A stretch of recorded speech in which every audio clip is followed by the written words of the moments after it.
Hello friends, जय हिंद। स्वागत है आपका आपके अपने चैनल होम ट्यूशन पे। दोस्तों, अगर आपने भी आरपीएफ कांस्टेबल के लिए फॉर्म अप्लाई किया हुआ है तो दोस्तों आपका इंतजार खत्म होता है। आरपीएफ कांस्टेबल की एग्जाम डेट डिक्लेयर हो चुकी है। जी हां दोस्तों, आपके पास सिर्फ एक महीना है।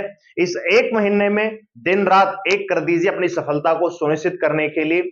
और कब से आपका एग्जाम है, क्या क्या यहाँ पे चीजें हैं, कैसे आप तैयारी कर सकते हैं, जानने के लिए वीडियो को ध्यान से पूरा देखिए। चैनल पे नए हैं, चैनल को सब्सक्राइब कर लीजिए, बेल आइकन प्रेस कर लीजिए और वीडियो अगर आपको अच्छी लगे तो लाइक करके अप्रिशिएट जरूर करिएगा। दोस्तों, अगर आप में से कोई कैंडिडेट ऐसा है जो सीआईएसएफ कांस्टेबल फायरमैन की तैयारी कर रहा है तो हमारा अग्नि बैच चला हुआ है केवल 500 रुपए में। ये मेरा व्हाट्सएप नंबर है, इस पे मैसेज कर सकते हैं, डाउट ले सकते हैं। एप्लीकेशन का लिंक डिस्क्रिप्शन में दिया हुआ है, डाउनलोड करके रजिस्टर करके बैच को आप ज्वाइन कर सकते हैं। क्लासेस में चल रही हैं अगर आप सीआईएसएफ फायरमैन की तैयारी कर रहे हैं तो।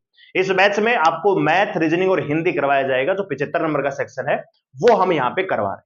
ठीक है, आइए बात करते हैं। तो ये यहाँ पे एग्जाम डेट जो है आपकी डिक्लेयर हो चुकी है। 4200 से ज्यादा यहाँ पे वैकेंसियां हैं और आपका जो एग्जाम है दोस्तों ये 2 मार्च 2025 से लेके 20 मार्च 2025 तक चलने वाला है। आपका जो एप्लीकेशन स्टेटस है ऑलरेडी आ चुका है। तो जिन बच्चों का फॉर्म एक्सेप्ट हो चुका है उनके लिए इससे बढ़िया कोई मौका नहीं है।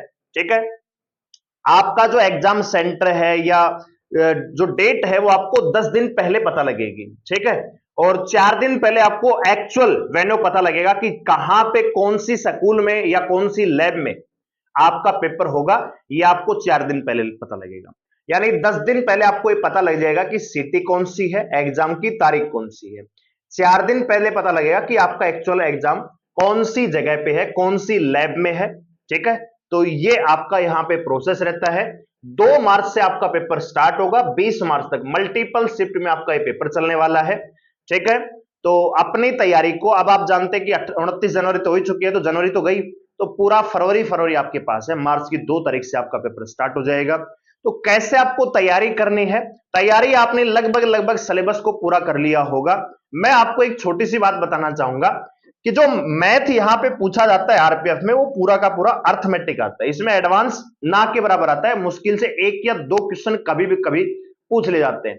और मेंसुरेशन है वो अर्थमेटिक का ही पोर्शन होता है। ठीक है, तो अगर आप अभी चाहते हैं कि आपका, देखो एक चीज है, जीके है, जीके एक महासागर है। कौन सा क्वेश्चन कहां से बन जाएगा, आप कितना भी जीके पढ़ लीजिए लेकिन फिर भी आप ये श्योरिटी के साथ नहीं कह सकते कि मैं जीके में अच्छा स्कोर कर पाऊंगा, क्योंकि जो आपने पढ़ा हो सकता है उससे रिलेटेड कुछ अलग टाइप का क्वेश्चन पूछ लिया जाए। लेकिन मैथ और रीजनिंग एक ऐसा सब्जेक्ट है कि अगर आपने मैथ में परसेंटेज को अच्छे से पढ़ लिया तो अगर परसेंटेज से क्वेश्चन आएगा तो आप उसको करके ही आएंगे। यानी डेफिनेट है यहां पे कि इनसे क्वेश्चन बनता है। तो बचे हुए टाइम में जो आपको आता है, जो आपने तैयारी कर ली है, उसमें से एक भी नंबर कटना नहीं चाहिए। इस प्रकार से आपको रिवीजन करना है और साथ ही साथ जो आपके कमजोर पॉइंट है उन पे भी आपको फोकस करना है। ऐसा नहीं करना कि जो मैंने पढ़ लिया केवल मैं वही रिवीजन करूंगा, नहीं। जो आपको नहीं आता उस पर भी थोड़ा एफर्ट करने का प्रयास कीजिए। बहुत ज्यादा हाई लेवल पे ना जाने की बजाय बेसिक्स को तो कम से कम पूरा करने का प्रयास कीजिए। और एग्जाम को करेक्ट करने का तरीका यह है कि जो 70 नंबर का ये पोर्शन है, अगर आप इसमें 60 प्लस भी स्कोर कर पा रहे होंगे, ठीक है, 5 नंबर 6 नंबर आप मैथ में गलत कीजिए, 2-4 नंबर आप रीजनिंग में क्वेश्चन गलत कर लीजिए। अगर 70 में से 60 क्वेश्चन यहां पे अगर आप ठीक कर पा रहे हैं तो आप मान के चलिए कि आप रिटर्न एग्जाम को आराम से क्वालिफाई कर जाएंगे। क्योंकि जीके दोस्तों देखने में आसान होता है, जीके आसान होता नहीं है एक्चुअल में। ठीक है, क्योंकि जीके में हिस्ट्री, पॉलिटी, अब हिस्ट्री में भी प्राचीन काल है, मध्यकालीन है, आधुनिक भारत है, फिर पॉलिटी है, ठीक है, फिर ज्योग्राफी, विश्व का भूगोल है, भारत का भूगोल है, फिजिक्स, केमिस्ट्री, बायोलॉजी, फिर स्टैटिस्टिक्स आ जाती है, फिर आपका नेशनल अफेयर्स आ जाते हैं। ठीक है, तो बहुत बड़ी यहाँ पे एक पोर्शन हो जाता है। तो उसकी बजाय मैं ये नहीं कह रहा कि जीके नहीं पढ़ना, जीके भी आपको पढ़ना है, जीके को बराबर एफर्ट देना है। लेकिन अगर आप मैथ और रीजनिंग में अगर पकड़ मजबूत बनाएंगे, यहां पे टारगेट आपका होना चाहिए 60 प्लस। अगर कोई बच्चा 70 में से 60 प्लस स्कोर कर पा रहा है तो उसका फाइनल सिलेक्शन कोई रोक नहीं सकता। क्योंकि यहां पे अगर 50 में से आप 25 भी करोगे तो 85 के आसपास चले जाओगे।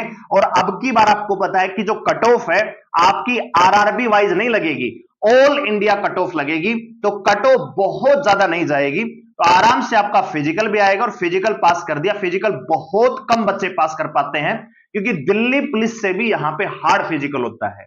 ठीक है, तो अपनी तैयारी को बढ़िया तरीके से रखिएगा।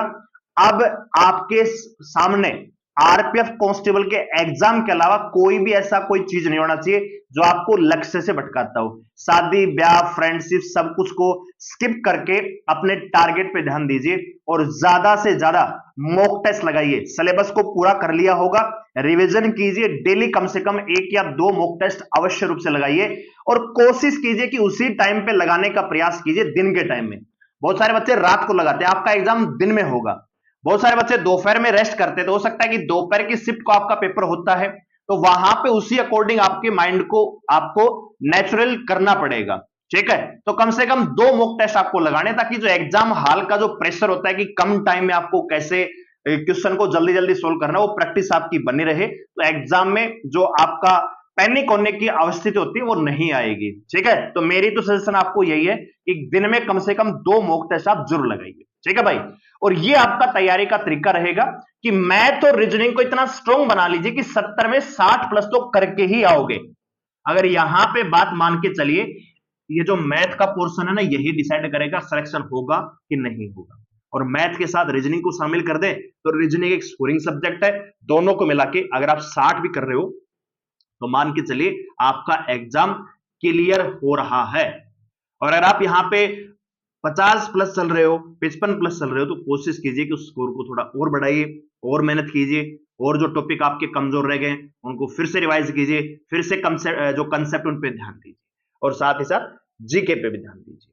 ठीक है, तो आपका जो पेपर है 2 मार्च से स्टार्ट होने वाला है, बस बहुत ही कम टाइम रह गया है, आखिरी का 1 महीना आपके सामने है। इस 1 महीने में डू और डाई की स्थिति होनी चाहिए कि करना है तो करना है। वीडियो को लाइक करें, शेयर करें, चलो सब्सक्राइब करें, मेरे साथ जुड़ रहने के लिए धन्यवाद। जय हिंद।